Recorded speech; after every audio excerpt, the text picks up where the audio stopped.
You haven't had a break in forever. You're overwhelmed, stressed out, and if someone asks you for one more single thing, you're gonna snap.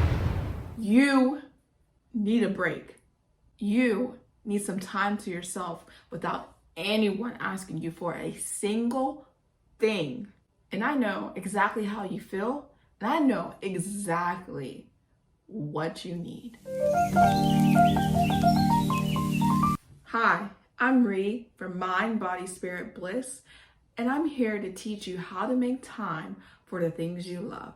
So, the simple secret to happiness is none other than self-care. It is exactly what you need. But it's been so long that you have time to yourself that you don't even know how to practice self-care. You don't know what you like anymore, and you're struggling because you don't even know who you are. If this is you, then have no fear, because Mind, Body, Spirit, Bliss, which is me, Ree, I'm right here, and I got you. I'm going to teach you how to practice self-care. Even better, I'm going to give you a few activities that you can try today so that way you can break up with stress and live a happier life. Are you ready? Of course you are. So let's get started. First of all, to learn how to practice self-care, you have to know exactly what self-care is, right? Since I have a full video on what self-care really is, I'm just going to give you a gist of what it is in this video. Self-care is a deliberate act of doing something to help yourself. And there are 9 different types of self-care that encompasses every aspect of your life. They are emotional self-care, psychological self-care, professional self-care, spiritual self-care, financial self-care, social self-care, and environmental self-care, and personal self-care. Taking care of these 9 aspects of your life with self-care will help you make sure that you are okay and able to handle everyday's life stresses and triggers and your to-do list that never end. It allows you to handle anything that will come your way so that you can take care of your responsibilities. Self-care allows you to be the best that you can be so that you can be the best for your littles, your friends, your family, just for anyone that you have responsibilities for. Which leads me to, how do you practice self-care? So how is that possible with self-care? Well, let me explain. Being a mom is the toughest job / blessing that I've ever experienced in my life. If anyone says they enjoy every single moment of motherhood, they're lying. No ifs, ands, and buts about it. In fact, run away from that person, because when you feel like crying in the middle of the Target aisle holding a can of soup, yes, I've done this. That was me. That person who said motherhood is the best thing all the time is not someone that you can call on and say, I am having trouble right now, I need a friend. That person will not be there for you.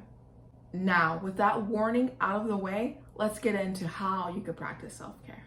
So as moms, our time is limited as well as our sanity, right?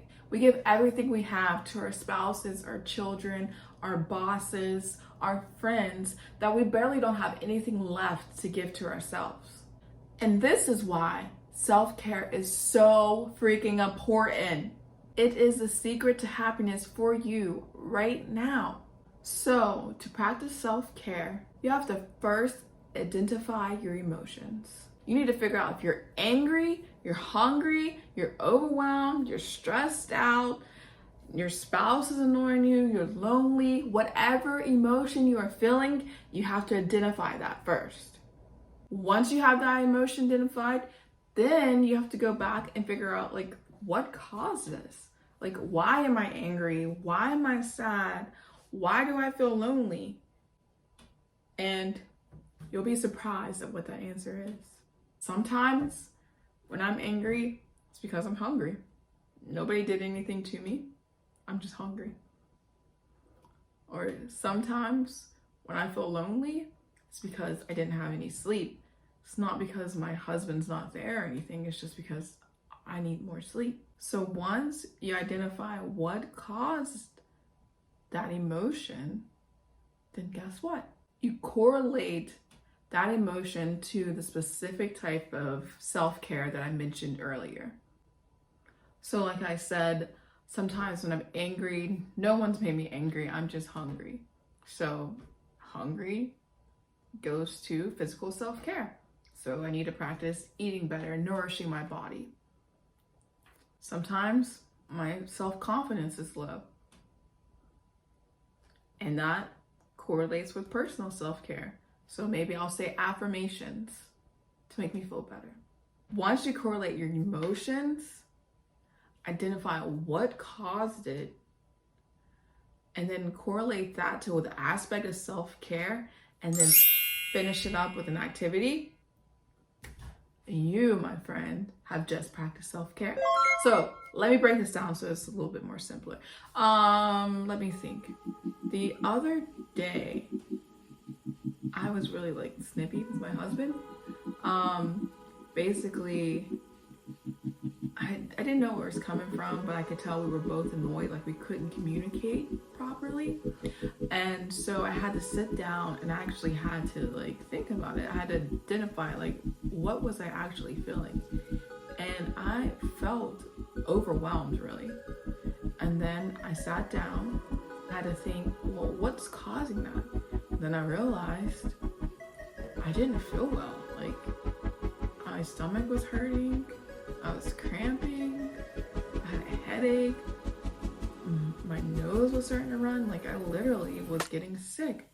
Then I thought, so what do I need to take care of myself? Like, what aspect of self-care does that correlate with? And it correlates with the physical because it's my body that's breaking down right now. So then I had to figure out what activities that I could do to make myself feel better. And some of those activities were taking my vitamins, eating healthier foods, drinking some tea, taking a break, getting some rest, staying hydrated.